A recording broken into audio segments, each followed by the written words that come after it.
यहाँ म यो चौरीको बारेमा केही जानकारी पनि यहाँहरूलाई दिन गइरहेको छु।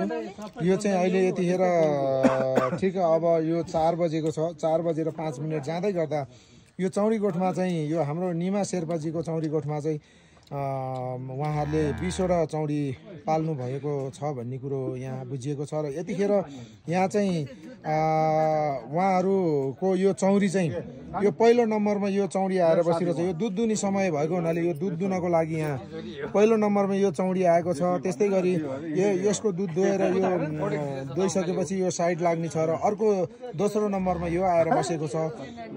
तेस्रो नम्बरमा त्यो आएर बसेको छ। चौथो, पाँचौं, छैटौं, सातौं गरेर यस्तै गरी यहाँ चाहिँ यो चौरीहरू ठिक यो पशु भन्ने कि यसलाई के भन्ने यो अब यसको यति नै सेन्स भनौँ न, यसको स्मरण शक्ति यसको कति रहेछ भन्ने कुरो हामीले बुझ्न सक्छौँ।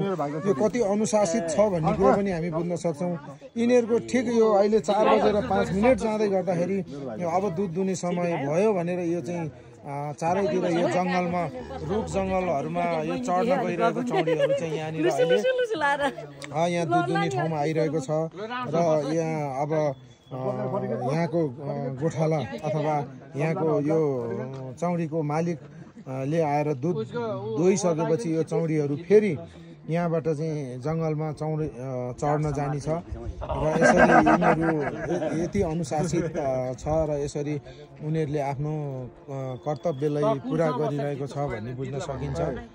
यो पाखैभरि छ, यहाँ करिब 20वटा चौरी चाहिँ यो हाम्रो निमा शेर्पाजीको चौरी पालन यो चौरी गोठ यहाँ चाहिँ निमा शेर्पाजीको यो 20वटा चौरीहरू अहिले चारैतिर फैलिएर बसिरहेको छ।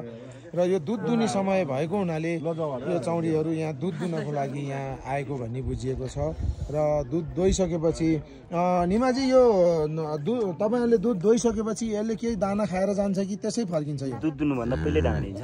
दुध दुनुभन्दा पहिला चाहिँ के दाना दिनुहुन्छ तपाईँहरूले? गाउँकै लोकल मकैको पिठो अनि त्यही पानी त नि अर्थ के दिनु? पानी र त्यो नुन त्यो दिएर अनि दुध दुनुहुन्छ। अनि यो फेरि दुध दोइसकेपछि फर्किन्छ, अर्को आउँछ क्रमशः। यो एउटा त दोइसकेपछि यो त्यो जान्छ, अर्को आउँछ, क्रमबद्ध आउँछ, आफै आउँछ यो।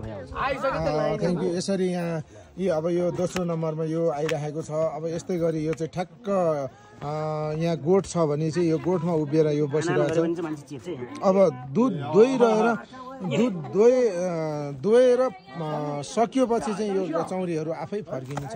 धन्यवाद। म यो चौरीको बारेमा यहाँहरूलाई केही जानकारी मैले बुझेको र यहाँबाट म बुझ्न पाएको कुराहरू मैले सेयर गर्दैछु यहाँहरूलाई। धन्यवाद। म यस्तै नयाँ नौलो ठाउँमा गएर नयाँ कुराहरू यहाँहरू सेयर गर्ने नै छु।